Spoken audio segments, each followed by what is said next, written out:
Hi, I'm Michelle Turner from Early Intervention TV and MovementLesson.com. I'm here to discuss with you today autism.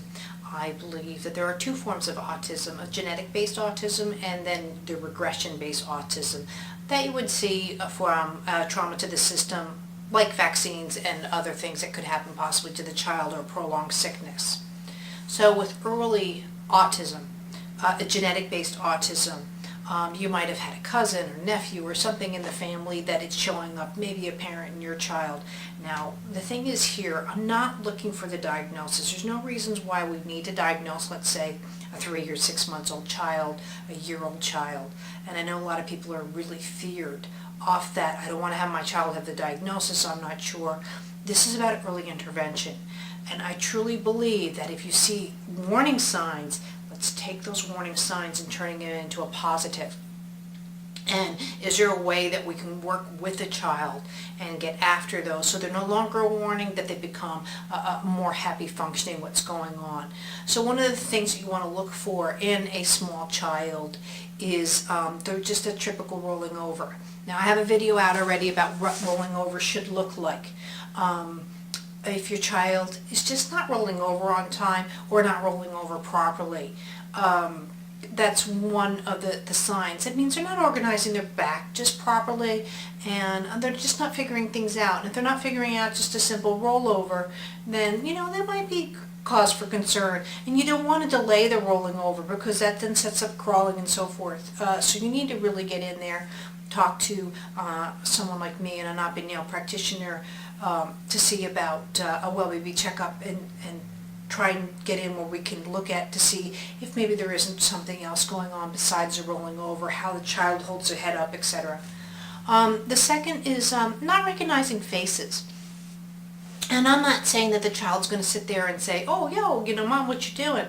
But that moms know that recognition that happens, that they look to you for that conversation, that coo, or they go to daddy, and where again that eye contact's just not happening.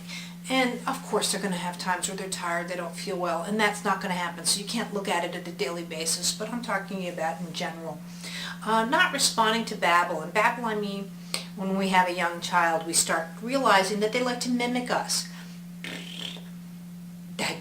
And we make all these wonderful sounds and noises that come out of our old age faces and at the baby, and the baby starts to mimic. At first it'll just be a tongue back and forth, and you'll start to see again that conversation start to go on, that they're mimicking you, that I can stick my tongue out too, or I can, and eventually it leads to a higher conversations where you say with baby, "Where's my nose, where's my ear?" So that's not going to happen. Lack of name recognition. Now, typically baby's not going to notice their names, usually around the 8th month level. But still, if you're combining the things of not recognizing faces and so forth, where you say, "Where's my sweetheart?" they should at least want to turn to where the voice is coming from. So when you're not seeing that sort of distance look in a child, when they're kind of just looking off like this, and again that's a different look than, "Oh, what's brother doing, what's a dog doing, what's," if they get distracted, that's okay, but take it all into the overall of how your child's looking and responding. And then also the cranky or the fussy. People start looking at this like the colic is going on forever. What they're not realizing is a lot of kids with autism have a sensory problem. And by this I mean, it could be the tag, it could be just because they're not wearing cotton, it's polyester. What I like to suggest too with people, if they're not sure that all of these things are going on, is to keep a diary. Was the child fine until they got their feedings? Then they fussed. Well, then that's maybe something you discuss with their doctor because it has to do with their stomach. But just because they're cranky, they might not like the blanket in the car seat. They might not like, you're not realizing that these sensory things are coming up. And if it is sensory based, you'll tend to see that arching where they're like they don't want it to be touched, or they kind of put their hands up. It's almost like I'm being really violated. And these are just things to look forward to. So those are 5 simples you want to look forward to.